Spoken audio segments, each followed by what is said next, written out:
Olá, estamos iniciando mais um programa Viva Mais, o seu programa de saúde. E hoje vamos falar sobre um assunto que é a essência do nosso programa, né? Que é o envelhecimento, qualidade de vida. E para falar hoje sobre esse assunto, temos um convidado que é um dos grandes especialistas do nosso país, Dr. Lair Ribeiro, que é médico cardiologista e nutrólogo, que é autor de 35 livros, dos quais 15 são best-sellers, 25 dos quais são traduzidos para outros idiomas e disponíveis em mais de 40 países. Na área de autoconhecimento, tem 149 trabalhos científicos publicados em revistas médicas americanas indexadas. Dr. Lair Ribeiro teve a oportunidade de viver 17 anos nos Estados Unidos e trabalhar em 3 universidades americanas, a Harvard Medical School, a Baylor College of Medicine e Thomas Jefferson University. Além disso, foi diretor médico da Merck Sharp & Dohme e diretor executivo, chegando a vice-presidente da CIBA. Ele hoje trabalha em vários países da América do Sul, da América Central, da América do Norte e na Europa, ministrando conferências e workshops sobre desenvolvimento pessoal, profissional e faz também cursos para médicos na área de anti-envelhecimento e modulação hormonal bioidêntica. Complicado, tanta coisa que eu falei, né, doutor Lair Ribeiro? O senhor vai ter que explicar bem isso para nós. Seja bem-vindo, é um prazer ter o senhor. Obrigado, é um prazer estar aqui com você. Eu já li muitos livros seus, viu? Obrigado, estar aqui com o Miguel e estar aqui com os seus telespectadores. Seja bem-vindo. Obrigado. Mas sabe que isso tem muito a ver com a minha área, né? Graças a Deus, como os meus colegas médicos falam, eu hoje em dia não sou mais médico, eu sou esteticista. Diz que eu faço só cirurgia para embelezamento, então eu fugi da área da doença. Deixa eu arrumar, ele é cirurgião plástico, né? Esteticista coisa nenhuma, ele é cirurgião plástico especialista na área. Né? E para mim, o melhor do mundo. O melhor do mundo porque é da família, né? Ele já me arrumou toda. Que bom. Mas eu tenho recebido, nós temos, está comentando agora, antes de começar o programa, eu tenho oportunidade também de fazer cirurgia e intercâmbio com outros colegas fora. Certo. E nós temos recebido, pelo menos uma vez por semana, eu recebo na clínica, doutor Lair, eu recebo um panfleto de congresso. E pelo menos nos últimos ano e meio, eu acho, o enfoque tem sido anti-envelhecimento. É verdade, isso aí é uma coisa... É uma moda que veio para ficar. Eu acho que o mundo está envelhecendo. Nos próximos 8 anos, o número de pessoas com mais de 40 anos vai dobrar. Quer dizer, todo mundo está envelhecendo. Infelizmente, as pessoas estão vivendo mais, mas ao mesmo tempo estão ficando mais tempo doente. O sujeito vive 90 anos, ele fica com Alzheimer de 81 aos 90, ou seja, ele passa 9 anos, ou seja, 10% da vida dele sem saber o nome do filho. Isso é muito triste. Envelhecer, todo mundo vai envelhecer. Agora, ficar velho é outra história. Ficar velho é você não conseguir enxergar, não conseguir escutar, perder o controle esfincteriano, perder a capacidade cognitiva, a autonomia. Isso ninguém quer. Agora, envelhecer faz parte da vida, né? Hoje tem como evitar tudo isso? Claro que tem. Tanto pela parte nutricional, que é muito importante. O genoma humano foi publicado em 2003. Esperava-se que o ser humano ia ter em torno de pelo menos 120 mil genes. Nós temos 23 mil genes funcionais. Então foi uma surpresa muito grande. Chegou-se à conclusão que não é o DNA que controla a biologia, é a epigenética. Surgiu então uma disciplina chamada epigenética, o próprio nome já diz, transcende a genética e que tem muito a ver com o meio ambiente. Então eu posso, através de nutrição, através de nutrientes, modificar a expressão gênica. Vou dar um exemplo simples.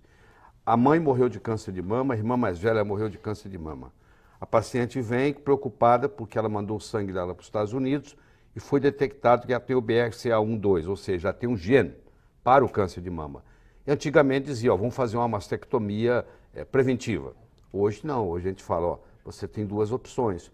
Ou você vai ingerir uma crucífera, que é um repolho, um nabo, uma couve-flor, uma couve de Bruxelas, um brócolis, um repolho, 2 vezes por semana, ou você vai fazer o uso de um nutriente chamado indol 3-carbinol para o resto da vida, 200 mg por dia, e isso não vai deixar aquele seu gene se expressar. Então hoje nós trabalhamos com a expressão gênica, ou seja, mesmo que a pessoa tenha genética para uma doença, nós podemos ir lá e metilar aquele gene, se faz por um processo de metilação, e aquele gene não se manifesta.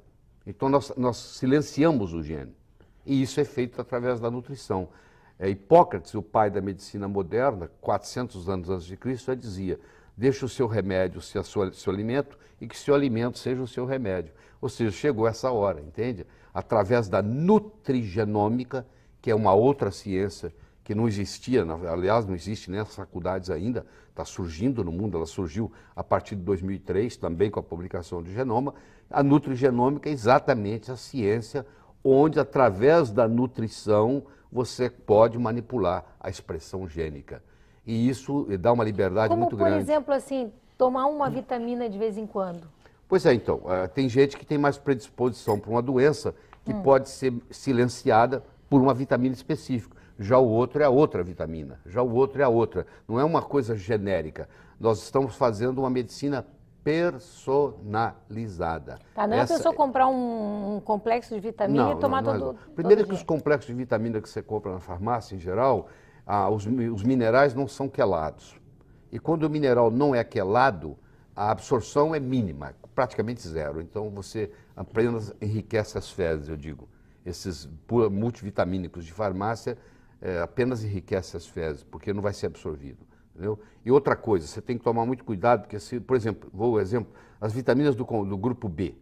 Se você tomar uma e não tomar outra, você cria problemas sérios no seu corpo, porque uma depende da outra, que depende da outra, que depende da outra. Se eu aumento a ingestão de vitamina B12, eu aumento a necessidade de B6, eu aumento a necessidade de P2, eu aumento a necessidade de B9. Então, se eu não tomar as outras juntas, eu acabo me prejudicando. Parece ser uma coisa simples, que a pessoa até pouco tempo não dava valor. Isso aí é vitamina, isso aí se você tomar demais sai na urina. Não é bem assim. Isso aí tem toda uma ciência por trás disso e você pode sim tratar doenças com micronutrientes, com minerais, com trace elements que a gente chama em inglês, e com vitaminas apropriadas. O paciente que faz, ou a pessoa que faz uma alimentação saudável, ela mesmo assim ela precisa de vitamina? Ela precisa, Miguel, pelo seguinte, vou te explicar. Há 100 anos atrás, se você quisesse atravessar uma rua em Porto Alegre, você não precisava olhar para os lados porque não vinha carro. Hoje, se você atravessar uma avenida dessas movimentadas sem olhar para os lados, você é atropelado. Antigamente, o solo brasileiro era rico. Mas você imagina um sujeito que planta tomate no mesmo terreno 20 anos seguidos. Aí você vai dizer assim, mas aquele tomate é rico em selênio. Ora, se o terreno não tem selênio, a plantinha que está crescendo vai tirar selênio de onde? Então, o que aconteceu? Nos últimos 30 anos, a concentração de nutrientes nas frutas e nos vegetais caiu em torno de 50%. Então, hoje nós ingerimos 50% menos iodo do que nós ingerimos há 30 anos atrás. Ingerimos 50% menos magnésio, 50% menos selênio, 50% menos zinco. Então, mesmo uma pessoa que tem uma dieta perfeita, que isso não existe, que é ingerir de 5 a 7 diferentes frutas por dia, eu acho que a pessoa hoje não tem nem tempo de comer 7 frutas por dia, a maioria não tem dinheiro para isso. Quanto mais encontrá-las, né? Então, eu não encontro ninguém que tenha uma dieta perfeita. Não encontro. Até hoje não encontrei. E mesmo se essa pessoa tivesse uma dieta perfeita, ele ainda provavelmente não estaria recebendo os nutrientes necessários. Conclusão, nós entramos numa fase onde, para a pessoa manter uma saúde perfeita, ela tem que partir para a suplementação.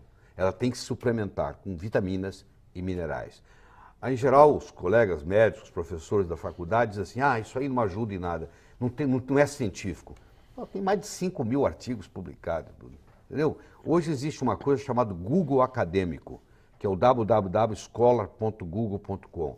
Ali, todos os trabalhos publicados, indexados em revistas científicas, estão ali. Você digita lá, vem centenas de milhares de artigos. Então, a gente não tem tempo de ler. A gente fala que não é científico. Mas quem se dedica a isso, quem estuda isso, esse material é riquíssimo, é uma coisa impressionante. Eu não preciso ter escorbuto para tomar vitamina C, entendeu? Eu não preciso esperar isso. Eu posso fazer.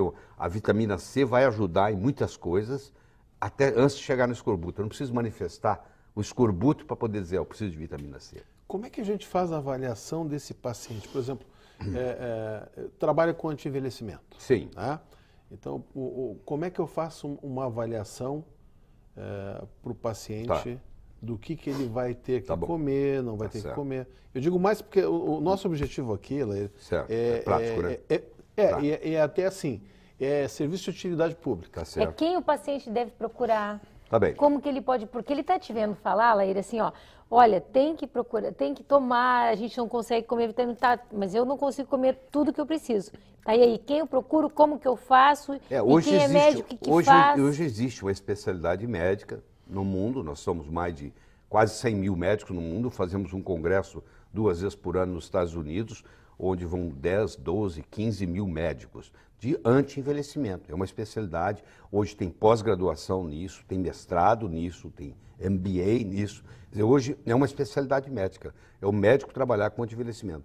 Nós temos a idade biológica, que é a idade do desgaste do corpo, e temos a idade cronológica, que é a idade da certidão de nascimento. Então, por exemplo, eu tenho, na minha idade cronológica, eu tenho 66 anos. Está lá, nasci em 1945, tenho 66 anos de idade. Quando eu faço o teste da idade biológica, que eu já fiz nos Estados Unidos, eu tenho hoje 52 anos. Então eu tenho 66 na minha certidão de nascimento. Eu tenho 52 na minha idade biológica. É coisa boa. O que faz essa diferença? É o seguinte, nós envelhecemos por várias razões. Primeiro, nós envelhecemos por uma coisa chamada encurtamento telomeral. No fim do cromossoma existe uma coisinha que segura o cromossoma, que chama telômero. O Prêmio Nobel de Medicina de 2009 foi ganho por 3 cientistas americanos, um da Johns Hopkins, um da Universidade de São Francisco e um de Harvard, justamente pelo telomerase e anti-envelhecimento. Ou seja, quem falar que anti-envelhecimento não é científico está blasfemando, porque nada é mais científico do que um Prêmio Nobel de Medicina. Tem que ser... Isso saiu na televisão agora, não faz muito. Exatamente sobre isso. Então. Vai encurtando o telômero Exatamente. e o cara vai envelhecendo. A tentativa é manter comprido. Exatamente, exatamente. Então, existem enzimas chamadas telomerases que esticam esse telômero. Existe uma substância, existe uma erva chinesa chamada astragalus ou astrágalos, que quando, na época do Império Chinês, quem não fosse da realeza e fosse pego tomando astragalus era condenado à morte. Olha que coisa absurda. Porque sabiam na época já que existe uma substância lá que é um ativador de telomerase. Ou seja, só o imperador, a imperatriz, os parentes poderiam tomar o astragalos porque iam viver mais. Isso é a capacidade de prolongar a longevidade. Você vai ver no seu consultório, os seus representantes de laboratório que vêm lhe visitar, eles vão começar a trazer nos próximos 5 anos análogos de telomerase, que são substâncias que vão ter essa capacidade. Então esse é um mecanismo. O segundo mecanismo de envelhecimento... Sim. Só por curiosidade, qual é a erva que tem esse? Astragalos. Você pode conseguir isso numa farmácia de manipulação. Astragalos 300 miligramas uma vez por dia. Ad infinito. Isso aumenta a longevidade das pessoas. Essa erva é usada na China há mais de 5 mil anos.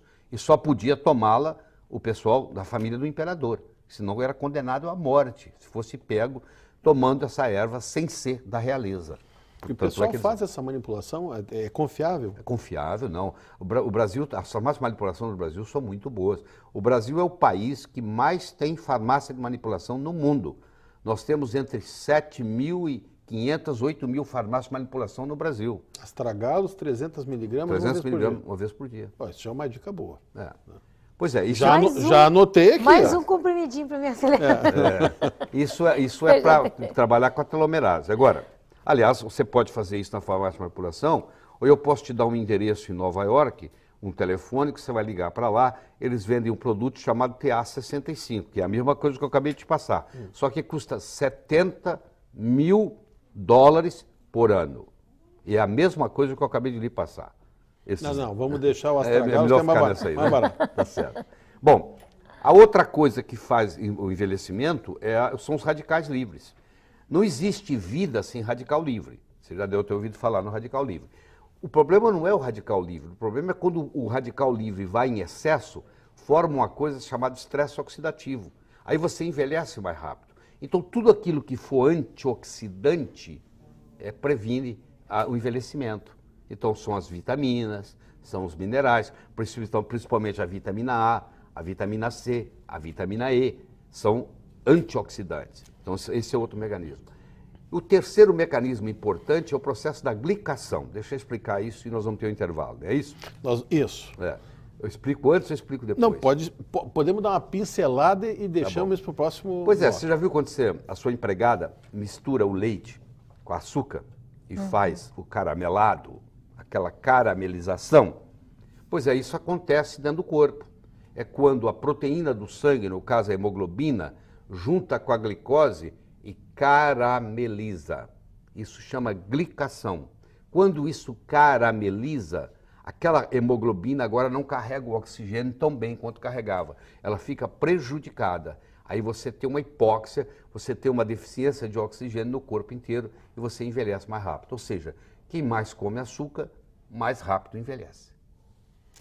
Muito bem, vamos fazer uma Então, pausa olha, pequena. antes da pausa, grande dica. Quem comer açúcar envelhece mais rápido. Muito mais rápido. Cortem o açúcar. É, muito mais rápido. E não mudem de canal que vai ficar cada vez melhor. A gente já volta. Então, nós estávamos falando, né, doutora Laís Ribeiro, quem está nos pegando agora, sobre envelhecimento, sobre envelhecer com qualidade de vida, que a gente até pode ficar com mais idade, mas sem ficar velho, né? Sem ficar velho. Quem nos pegou agora. Que é envelhecer sem adoecer. Sem adoecer. E o doutor Laís Ribeiro estava falando antes do comercial que uma das coisas que a gente pode fazer para não envelhecer, ou envelhecer com mais qualidade de vida, diminuir a ingestão de açúcar. diminuir a ingestão de açúcar. E os adoçantes, doutor Laís? Os adoçantes é um problema sério, porque tirando a stevia, todos os outros adoçantes são prejudiciais. Tanto quanto o açúcar ou pior? Eu diria que pior. Porque, por exemplo, você pega o aspartame, que está em mais de 5.000 produtos hoje no mundo, o aspartame, quando ele chega no sangue, ele vira veneno de matar formiga. Entendeu? E ele lesa o sistema nervoso central. Você pega substâncias na linha da sacarina, que quando cai no sangue, você aumenta a vontade de comer doce. Tem muita gente que não consegue dominar a vontade de comer doce porque está tomando muito adoçante. É um absurdo. Você vê uma pessoa vai adoçar uma xícara de café. Uma gota é suficiente para adoçar o café todo. Você pode testar. Ela põe 6 gotas. Eu não entendo por quê. Não vai adoçar mais. Uma já vai saturar o café. Mas ela tem aquela mania e põe 5, 6 gotas. E aquilo ali é uma lesão muito grande. Então aprenda a tomar o café sem açúcar, sem nada. E eu desafio qualquer telespectador seu, se você tomar o seu café sem nada 5 vezes seguidas, nunca mais você adoça o seu café. Porque o café, o gosto do café, quando você coloca o açúcar, você mata o café, não tem mais graça. Você está tomando uma coisa açucarada, pode ser água. Agora, para você saborear o café mesmo, ele tem que ser sem açúcar. E isso é uma coisa que os americanos fazem bem, apesar de eles comerem muito açúcar, mas o café eles não adoçam. Isso é uma mania que tem lá, entendeu? Mas tira completamente o açúcar da dieta? Quanto mais açúcar você tirar da dieta, mais você vai viver. Antes da Primeira Guerra Mundial, a média era de 15 quilos por pessoa por ano. Hoje é 180 quilos por pessoa por ano. Aumentou mais de 10 vezes. E em 1930 não tinha diabetes. Você não achava diabetes. Entendeu? Pra você ter uma ideia, o Dr. Paul White, chefe de cardiologia de Harvard, ele voltou da Holanda trazendo um eletrocardiógrafo.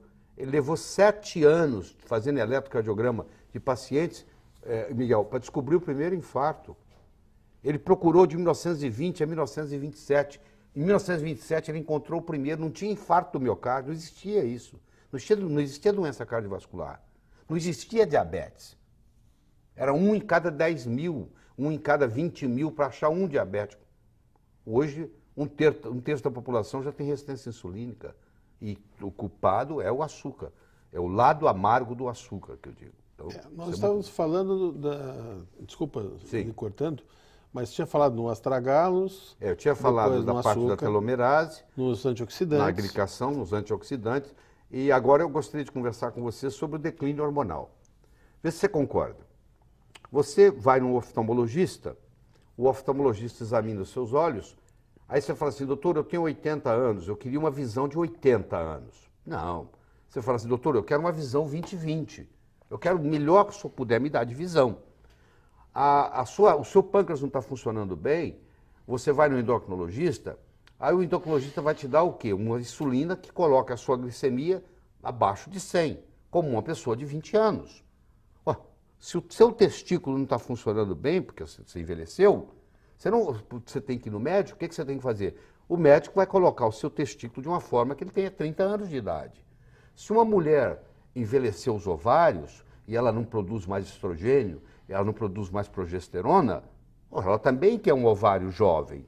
Então, mas como é que o cara pode ter 50 anos e ter um nível de testosterona de uma pessoa de 25, 30? Aí o cara que vai tratar do olho, ele não quer um olho de 25, 30? O cara que vai tratar do pâncreas, ele não quer uma insulina de 25, 30? O cara que vai tratar da tireoide, ele não quer uma tireoide funcionando como se tivesse 25, 30?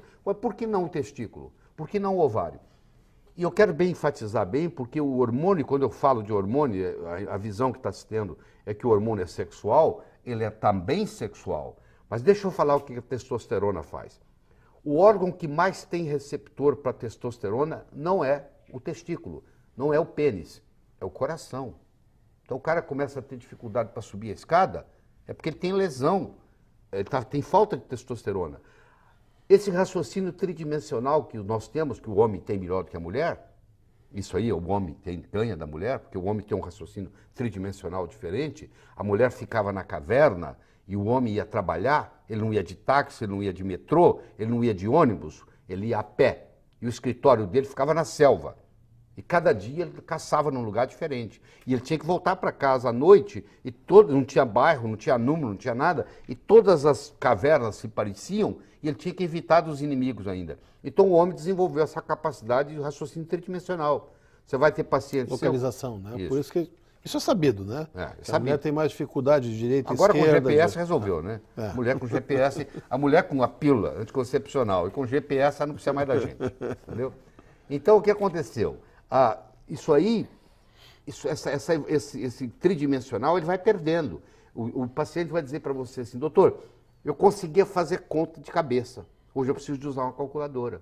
Porque ele perdeu essa capacidade tridimensional. Então eu estou falando do cérebro, eu estou falando do coração, eu estou falando da parte muscular, né? Porque o indivíduo vai envelhecendo, ele vai encurvando, ele vai diminuindo de estatura, entendeu?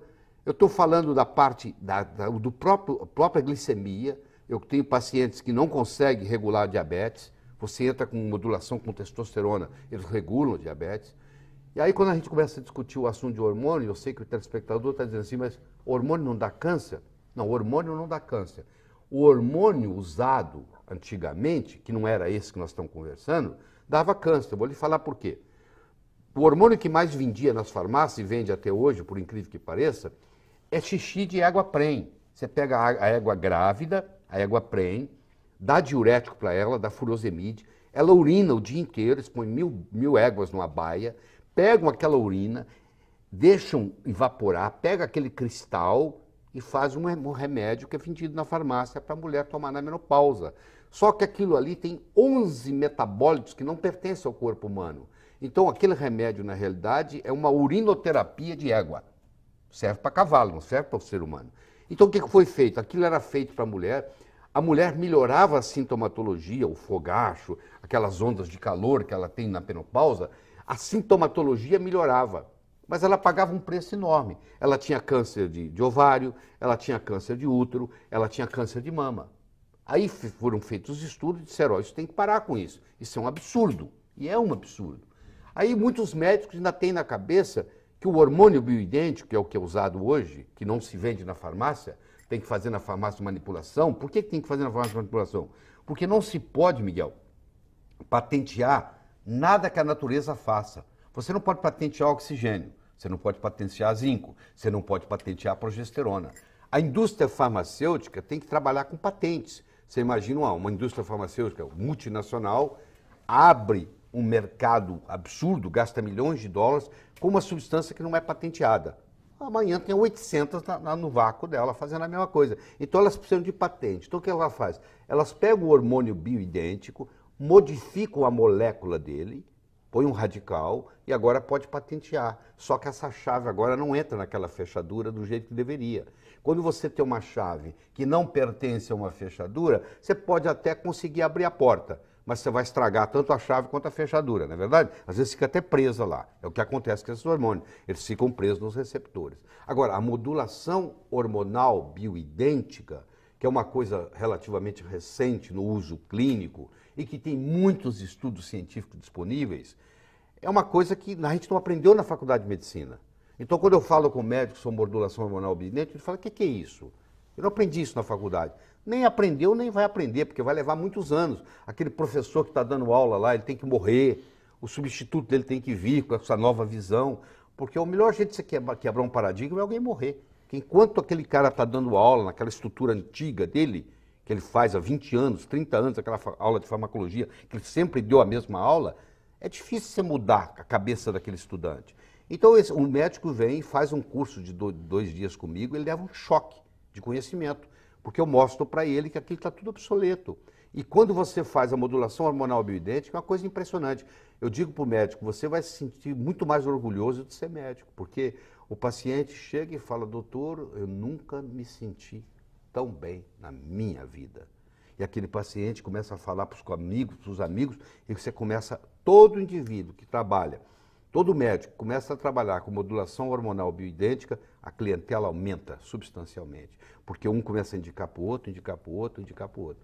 Então nós estamos fazendo um trabalho, há 10 anos atrás eu escrevi um livro, A Verdade sobre Reposição Hormonal, eu comecei a divulgá-lo pelo Brasil afora, minha esposa viajava comigo na época, hoje ela só faz viagens internacionais, mas ela viajava domesticamente também, e ela falou para mim, Laíra, eu se eu fosse você, parava de divulgar isso, porque os seus colegas não estão preparados para escutar isso. E eu parei, eu segui a orientação dela. E há 3 anos atrás eu voltei, agora já está mais preparado, então eu vou fazendo um trabalho de educação, nós vamos estar aqui sábado e domingo, treinando no Sojipa, 200 médicos, eles chegam lá às 9 horas da manhã no sábado, saem às 18 horas, tem várias especialidades diferentes e vamos estar discutindo tudo isso, como é que é o processo de envelhecimento, o que pode ser feito, como é que pode modificar. É impressionante a mudança. A mudança é aquele indivíduo que está chutando o pau da barraca, que já está vendendo tudo, que quer parar de trabalhar, de repente eu modulo ele começa a produzir, ele quer abrir uma nova fábrica, muda a percepção totalmente e muda a saúde da pessoa. Então eu digo, o grande segredo da vida é você morrer jovem o mais tarde possível. A analogia que eu faço, Ana Paula, é de uma lâmpada. Uma lâmpada, segundo antes de queimar, ela está brilhando em toda a sua magnitude. Esse negócio de ficar 25 anos doente para depois morrer, isso é muito triste. O ideal é você estar trabalhando, se produzindo, sendo feliz até a véspera da sua morte. Ah, com certeza. Essa Acho que é o que medicação, assusta todo mundo, né? Ficar velho e doente. Esses hormônios bioidênticos, eles são sempre manipulados. Eles são, infelizmente, até agora, eles são sempre manipulados. Porque a indústria farmacêutica, como ele não pode ser patenteado, porque ele é bioidêntico, ele é igual ao que o corpo faz, e como é impossível você obter uma patente de algo que a natureza fabrica, então a natureza fabrica progesterona, a natureza fabrica testosterona, a natureza fabrica estradiol. Então o que a indústria farmacêutica faz? Ela pega o estradiol, a progesterona, a testosterona e muda. Pega a testosterona, faz o metiltestosterona. Esse causa câncer hepático. Esse causa câncer de testículo. Aí você fala assim, a testosterona é perigoso. É perigoso se você usar a não bioidêntica, que é a metiltestosterona. Isso é veneno. Isso eu não estou aconselhando. Aquelas bombas que o pessoal toma nas academias, aqueles anabolizantes, aquilo tudo não tem nada de bioidêntico lá, nenhum deles. Eu não estou recomendando nada daquilo. Sou totalmente contra aquilo. Quem faz uso daquilo, Miguel, paga um preço a longo prazo. Entendeu? Ele pode se sentir bem na hora, aquilo ali é sintomático. Mas ele vai pagar, ele vai ficar impotente, ele vai ter atrofia testicular, ele vai ter hepatopatia, o fígado dele vai crescer, ele pode ter um câncer de fígado, ele pode ter um câncer de testículo, ele vai pagar um preço por isso. Não é isso que eu estou conversando. Eu estou conversando em pegar um indivíduo que está com 50 anos de idade, que a testosterona está baixa, e aí nós fazemos a modulação, ele volta a ter uma testosterona de 30 anos, aí ele sente uma diferença enorme no corpo, o raciocínio melhora, a capacidade cognitiva, a coordenação motora, a acuidade visual, a acuidade auditiva, tudo modifica.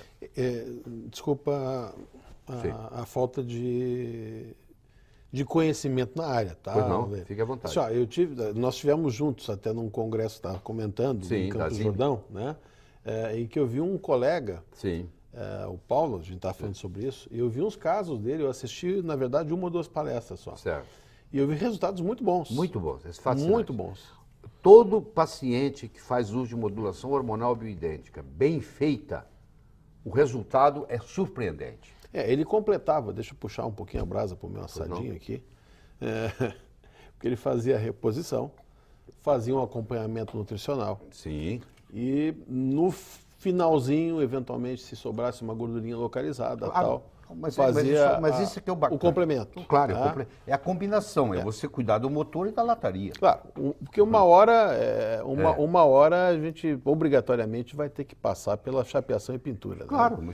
isso aí, mas o bacana é quando você combina as duas coisas. Quer dizer, você combina a parte in-out, né? A parte que vem de dentro, a parte que vem de fora. Esses hormônios bioidênticos, eles são fáceis, desculpa perguntar de novo, mas eles são fáceis de se conseguir em farmácia de manipulação? Sim, agora, não é qualquer farmácia de manipulação. Se você perguntar para o farmacêutico assim, você trabalha com hormônio bioidêntico, o farmacêutico pergunta assim, o que é? Pronto, você já sabe que ele não trabalha. Existe uma minoria de farmácias, eu diria que umas 1000 farmácias no Brasil, das 8.000 existentes, que trabalham com hormônio bioidêntico. Os hormônios bioidênticos são comprados, tem importadores, são vendidos para as farmácias manipulam. São geralmente feitos transdérmico. Então o que você faz? Você coloca em geral 1 cc de creme em uma área do corpo que não tenha cabelo. Eu sou um Tony Ramos da vida, então eu tenho que passar na testa, porque não tem cabelo. Porque, por exemplo, a testosterona você não pode passar onde tem cabelo. Porque se o folículo piloso, na base dele, ele tem uma coisa chamada 5-alfa-redutase, que transforma a testosterona em DHT, em dihidrotestosterona. Isso não é bom. Então nós temos que fazer uma área que não tenha cabelo. Então uma área boa para o homem é a testa. A outra área boa para o homem é o pênis, o próprio pênis. Passa no próprio pênis, entendeu? Então eu uso a testa, que é uma área muito boa. Quer dizer, em Porto Alegre nós temos possibilidade de farmácias que trabalham. Claro, com todo, igualzinho se faz nos Estados Unidos, sem ficar devendo nada para ninguém. Só para a gente terminar e ir, infelizmente, para o último bloco, que eu acho que isso é uma coisa, como eu disse, eu recebo assim inúmeros panfletos de anti-envelhecimento. Os congressos hoje em dia, basicamente, são anti-envelhecimento. Não tenho dúvida. Qual é o especialista que trabalha com isso? Quer dizer, quem está assistindo? A Ana tinha feito a pergunta, quem é que eu procuro? Você tem que procurar pode ser ou é um endocrinologista, muitas vezes é um ginecologista obstetra, que entrou na área de anti-envelhecimento. O cara que já tinha um certo conhecimento de hormônio, ele se adapta a isso mais fácil. Então, é o endocrinologista, é o geriatra, é o ginecologista obstetra, que entra nessa área e começa a fazer isso, entendeu? E deixa de ser só ginecologista obstetra. Pena que a gente não tem tempo aqui de conversar, mas se for o caso, a gente podia entrar na área da menopausa, tensão pré-menstrual. Vamos ver se a gente consegue falar no próximo bloco um pouquinho. Isso. Tá bom, vamos falar. Tá certo. Nós já retornamos. Anti-envelhecimento. Quem não gostaria de deixar de envelhecer? Como eu já falei nos outros blocos anteriores, eu devo receber pelo menos um panfleto e de congressos internacionais toda semana e e-mails toda semana sobre anti-envelhecimento. Se discute muito reposição hormonal, e a gente estava falando sobre isso, né? E reposição hormonal na menopausa. Pois é, então, hoje a mulher, com o advento da pílula anticoncepcional, uma mulher que está tomando pílula, ela tem uma menopausa programada. Ela está em menopausa, ela não sabe disso. A mulher que está tomando pílula está menopausada. Ela pode até menstruar, mas você sabe, ela não ovula mais. Porque ele chama anovulatório. Ele não deixa ovular.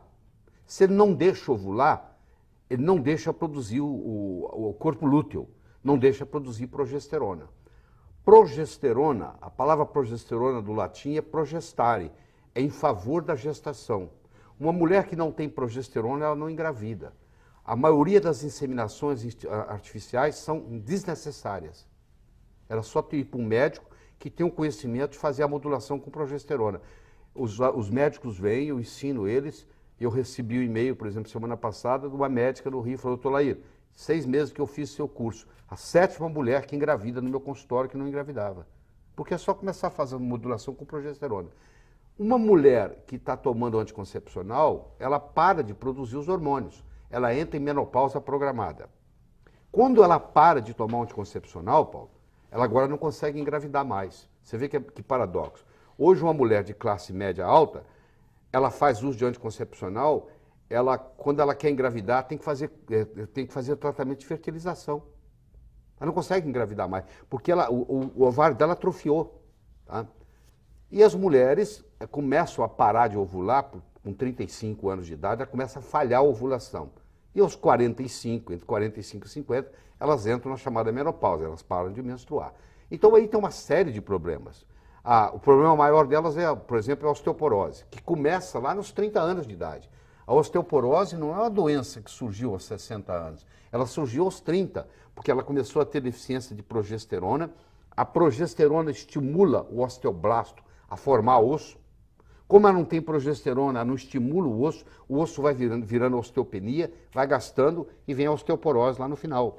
Antigamente você ia no médico e falava assim, ó, você tem osteoporose, não podemos fazer nada. Hoje eu digo, não, você vai fazer uso de progesterona e nós vamos reverter a sua osteoporose. Então nós podemos regredir uma osteoporose para osteopenia e curar. Isso, falar que a osteoporose não tem cura, isso é obsoleto. Hoje nós podemos trazer isso de volta. Então, por que a mulher faz modulação hormonal na menopausa? Ela faz para fazer prevenção de infarto do miocárdio. Você sabe que as mulheres, antes da menopausa, têm muito menos infarto do que o homem. Depois da menopausa, elas se igualam ou até passam na frente. Mas o que protege a mulher? Os hormônios femininos. Eles protegem a mulher contra o infarto. Não protegem o homem. Porque com essa ideia de que o hormônio feminino protege a mulher contra o infarto, um médico teve a brilhante ideia de começar a dar hormônio feminino para homem. E eles começaram a ter mais infarto. Quer dizer, o estrogênio protege a mulher contra o infarto. O estrogênio protege a mulher contra o Alzheimer. O estrogênio protege a mulher contra a deficiência de cognição, o problema de memória, por exemplo, que a mulher começa a ter. Então, quando a mulher faz a modulação hormonal, ela está tratando os fogachos, aquelas ondas de calor, ela está tratando os distúrbios gênito-urinários, ela começa a ter infecção urinária frequente, começa a tomar antibiótico. Ela não precisa tomar antibiótico. Laí, tu é a favor de toda mulher fazer reposição hormonal? Eu diria que é difícil você encontrar hoje uma mulher que tem os hormônios normais. É praticamente impossível. Eu diria que nos últimos 5 anos eu não vi uma.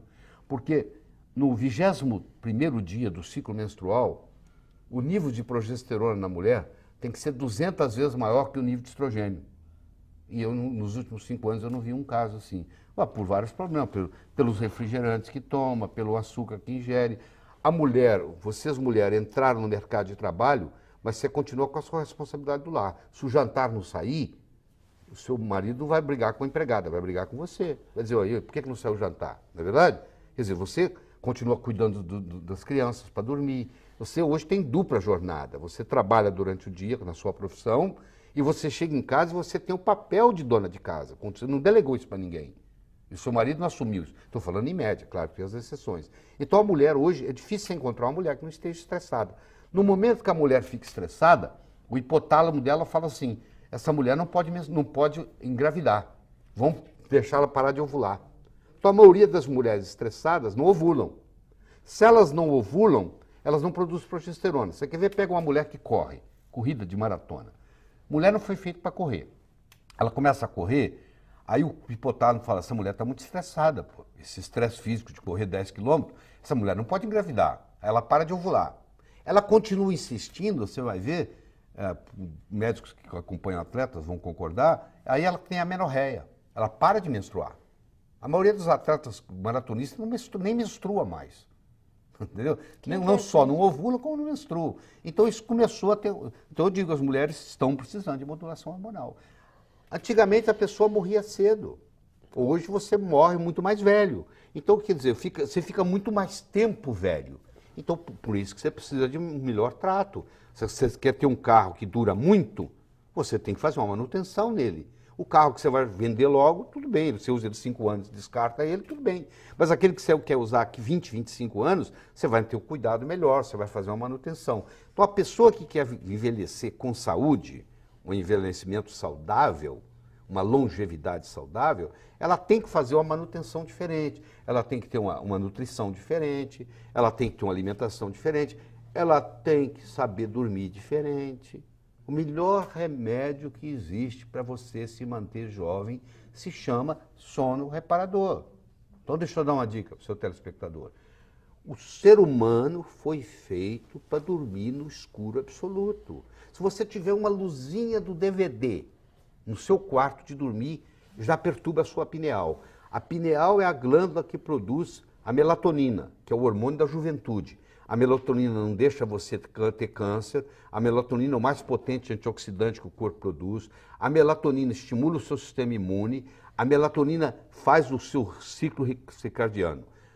No momento que você tem claridade onde você dorme, já começa o problema. Quem dorme com a luz acesa envelhece mais rápido. Quem dorme com a luz acesa engorda mais. Você quer engordar, é só dormir com a luz acesa.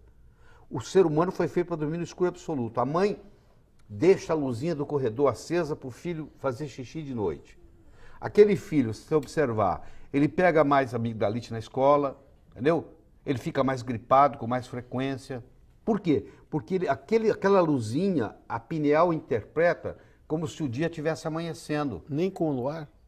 Nem com o luar, não. O ideal é absoluto... Absoluto. Se você conseguir ver a sua mão, não está bom. Escuro é assim, ó. Você não consegue ver a sua mão. Se você fazer, eu consigo ver minha mão, não está bom. E eu vou te fazer, você vai falar assim, mas eu ponho aquele negócio no olho, para tampar o olho. Não faz diferença. Eles pegaram luz, colocaram atrás do joelho da pessoa. Tudo escuro, debaixo da coberta, uma luzinha no joelho. Fez diferença. Então a pessoa que tem saúde, ela dorme no escuro absoluto, absoluto, absoluto. E não custa nada. E a conta de luz ainda diminui. Outra coisa importante. O mais potente antioxidante que existe no planeta é o próprio planeta, é a Terra. Quando você pisa no chão, na areia, no capim, você recebe elétrons. Então não existe nada melhor para a saúde que andar descalço. Você pega o pessoal da roça, que não come muito bem, que trabalha tudo, muito, e tem saúde, muito mais saúde do que o urbano, que vive na cidade, porque ele anda com o pé no chão. Nós andamos de sapato o tempo todo. Eu digo para a pessoa, a melhor coisa para você acabar com o estresse é pisar na areia, pisar no chão. Sabe aquele quando você vai na praia, aquele lugar da praia que a água bate na areia? A pessoa anda ali 10 minutos, pode estar com dor de cabeça, que for, acaba na hora. É uma coisa que não custa dinheiro nenhum. Quer acabar com o estresse? Pise no chão. Põe o pé no chão. Deixa eu voltar um pouquinho àquele negócio, aquele ponto da reposição hormonal. Sim. Essas meninas, nós falamos da menopausa, tá? Sim. E tá falando sobre quem não menstrua, está tomando anovulatório, tomando pílula, certo. Na verdade está fazendo uma menopausa química. Certo. Tá? Essas meninas, qual seria a prevenção, na verdade? Pois é, primeiro que essas meninas hoje estão menstruando muito mais cedo, você já percebeu isso, né? Na época dos nossos avós, a mulher menstruava aos 16, 17 anos. Hoje tem menina de 8, 9 anos menstruando. Primeiro, porque elas ingerem demais açúcar. Isso é um grande problema. Segundo, eu sei que vocês não vão gostar de escutar, mas eu vou falar, é o problema da soja. Sinto dizê-lo, soja não é um alimento saudável, a não ser que ela seja fermentada. E pregam que é, né? Não, tem que ser fermentado. Mas o oriental come muita soja, ele come soja fermentada. Porque leitinho de soja também não... Deus me livre, leite de soja, na menina faz ela ter mama e cabelo na região pubiana com 8 anos de idade, se ela tomar um copo de leite de soja todo dia. E o menino não deixa o pênis crescer. Tem muita criança que... Vou jogar fora meus leitinhos de soja. Tem muita criança com problema de síndrome do pênis pequeno porque a mãe, sem saber, deu soja para ele, leite de soja a vida inteira. Leite de soja não é leite, isso aí é um nome, é extrato de soja. Isso aí, a longo prazo, causa problema, principalmente no homem, porque a isoflavona que tem na soja, ela mimetiza o hormônio feminino. Então você pega um menino que está para entrar na puberdade, tomando um copo de leite de soja todo dia, ele está tomando um hormônio feminino todos os dias. O pênis não cresce. Daqui a pouco tu vai estar entrevistando falando com a tenho vacina. tenho na minha geladeirinha. Não vai mais existir na geladeira o leitinho de soja. Mas como é que a gente faz a anticoncepção da menina, se eu não A posso melhor usar anticoncepção que eu conheço é um copo d'água. Aí você pergunta para mim, antes ou depois? Pergunta. Eu tenho até medo de perguntar. Pergunta. Antes ou depois? Em vez de. Eu tomo um copo d'água em vez de ter uma relação sexual. É complicado. Agora, o que eu posso dizer é que o anovulatório oral, tá? Anovulatório, a própria palavra já diz, está causando um problema. Você vai pagar um preço por isso. Então você fala assim, mas o que eu faço? Bom, o que você faz? Tem uma menina de 19 anos, uma paciente sua, que fala, doutor, eu não abro mão do meu anovulatório. Tá bem. Então eu vou fazer o seguinte, do 14º ao 24º dia do seu ciclo menstrual, eu vou lhe dar 1 ml de progesterona, 40 mg por ml, na hora de dormir você vai esfregar na mão assim, ó, aqui no punho, e aí aquilo vai absorver, você vai ter um sono espetacular, porque a progesterona, a única coisa que ela tem de problema é que ela causa uma certa sonolência logo em seguida, mas se você faz na hora de dormir, é uma maravilha, você vai ter um sono profundo, e no dia seguinte já não tem mais nada. Então, aquela mulher que vai fazer anticoncepcional durante muito tempo, eu posso minimizar, não estou dizendo que eu estou abolindo, mas eu minimizo os efeitos colaterais daquele anovulatório, fazendo uma modulação hormonal. Isso custa, só para você ter uma ideia de preço, vai ficar mais ou menos uns R$20 por mês. Por quê? Porque ela vai fazer um tubinho de 30 ml e ela só vai usar 10 ml. Cada tubinho daquele vai dar para 3 meses. Um tubinho de 10 ml, de 30 ml, custa mais ou menos R$60 de progesterona numa farmácia de manipulação. Como aquilo vai dar para 3 meses, porque ela só usa do 14º ao 24º dia, aquilo vai custar para uma pessoa em torno de R$20 por mês. Bom, um cafezinho que você toma na esquina é mais que isso. Tá, mas assim, ó, mulher que não entrou na menopausa ainda. Então, ela só não entrou na menopausa, mas ela também não está, o ciclo menstrual dela não está regular. Tá. Ela tem tensão pré-menstrual. Uma mulher que tem tensão pré-menstrual, e muitos divórcios aconteceram por causa disso, você sabe disso, ela tem deficiência de progesterona. Também é caso de usar progesterona, passar no pulsozinho, isso, tem que procurar. Do 14º ao 24º dia. Isso aí faz uma melhora absurda. A mulher com endometriose melhora com progesterona, aquela que a dor se acentua no período da menstruação, entendeu? Quais são as contraindicações da reposição hormonal, né? Se você, estou falando de modulação hormonal bioidêntica. Isso. Se você dá estrogênio demais, mesmo sendo bioidêntico, o estrogênio é proliferativo, ele estimula. Então, se você pegar uma pessoa com propensão a câncer de mama, fizer estrogênio sem fazer progesterona, aí essa pessoa pode ter risco de vir a ter câncer. Agora, se o médico entende disso e ele faz o estrogênio em baixas doses e faz a progesterona, que contrabalança, não existe risco nenhum. Em outras palavras, se você tem um médico que entende a ação hormonal bioidêntica, o risco é praticamente zero. No homem? No homem, pois é. Um exemplo feminino. Tá? No homem é o seguinte, existe um mito, só um mito, de que testosterona causa câncer de próstata. Eu diria o seguinte, testosterona trata câncer de próstata. Não é um menino com 18 anos que está com testosterona de 2000 que tem câncer de próstata. É o velhinho que está com a testosterona baixa. É o contrário. Câncer de próstata ocorre em pessoa que tem testosterona baixa. Mas lá atrás, em 1941, Huggins ganhou o Prêmio Nobel de Medicina mostrando que testosterona causava câncer de próstata, usando a fosfatase ácida, que hoje é abolida. O parâmetro que ele usou para dizer que causava não vale nada, não tem nenhuma correlação. Então hoje a tendência mundial na urologia é dizer o seguinte, que testosterona não causa câncer de próstata. Testosterona previne câncer de próstata. E você está conversando com uma pessoa que eu uso testosterona em mim mesmo há 14 anos, desde quando eu tinha 52 anos de idade. Desde que faz o quê? Uma avaliação você faz clínica? Ele faz um pedido laboratorial para ver se você tem deficiência de testosterona, ele mede o seu PSA, se o PSA estiver acima de 2,5, ele faz o toque retal, se o PSA seu é baixíssimo, não tem nada que preocupar. Faz isso por segurança do médico, porque é o seguinte, porque pode ser que amanhã fale, foi isso que causou. Então aqui, eu já estava, o senhor já tinha. Porque às vezes o cara pode chegar no consultório sem saber, porque o câncer de próstata não é a mesma coisa que a hiperplasia prostática benigna. Uma doença não vira a outra. Estou com medo da minha hiperplasia prostática benigna virar câncer. Isso não existe. Tanto é que o lugar onde ocorre na próstata é diferente. A hiperplasia prostática benigna ocorre no centro da próstata e o câncer ocorre na periferia.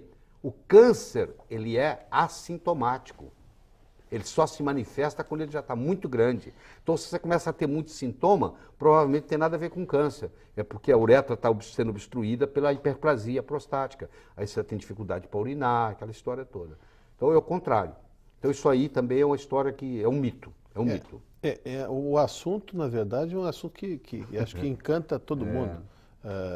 Você sabe como que... cirurgião plástico, eu não posso te dizer que é um dos calcanhares de Aquiles do cirurgião plástico, né? Que a gente adoraria poder associar as duas coisas. Mas é isso que deve ser feito. Deixa eu te falar, há 20 anos que eu falo o que eu vou falar aqui agora. Se você me trouxer algum trabalho científico mostrando que o ovo aumenta colesterol, eu rasgo meu diploma de medicina. Eu falo isso há 20 anos. Bom, graças a Deus, pelo menos o ovinho eu posso comer. Meu leitinho de soja tu já tirou. Mas o ovo... O açúcar foi embora. Eu como uma média de 5 a 6 ovos por dia. Já comi hoje 4. Entendeu? O ovo é o alimento mais perfeito que tem no mundo, chama-se leite materno. O segundo alimento mais perfeito chama-se ovo. Tudo que a vida precisa está num ovo. Tanto é que dali vai sair um pintinho. À medida que você envelhece, você precisa mais de ovo ainda, porque o amarelo do ovo é a luteína e a zeaxantina, que não deixam você ter problema de vista. Eu não uso lente, não tenho nada. Acho que é por isso que os meus colegas oftalmo até hoje, e o pessoal em casa, os pacientes ficam me rogando praga, que eu não uso óculos também. Parabéns. Ele rouba todo o ovo quando a gente está fazendo a maionese, é verdade. Então, a minha mãe agora até aprendeu a fazer um ovinho especial para ele. Olha, foi um prazer, viu? Olha, doutor Laíre, uma alegria ter o senhor conosco. Já li muitos livros seus, continuarei lendo. E você não nos abandone. Entre no nosso site www.programavivamais.com.br. Lá você tem todos os outros programas que já passaram. E esse você pode assistir quantas vezes quiser, né? Claro que vai ficar muitas dúvidas. E esteja conosco no próximo sábado. A gente vai estar com você aqui também. Até mais.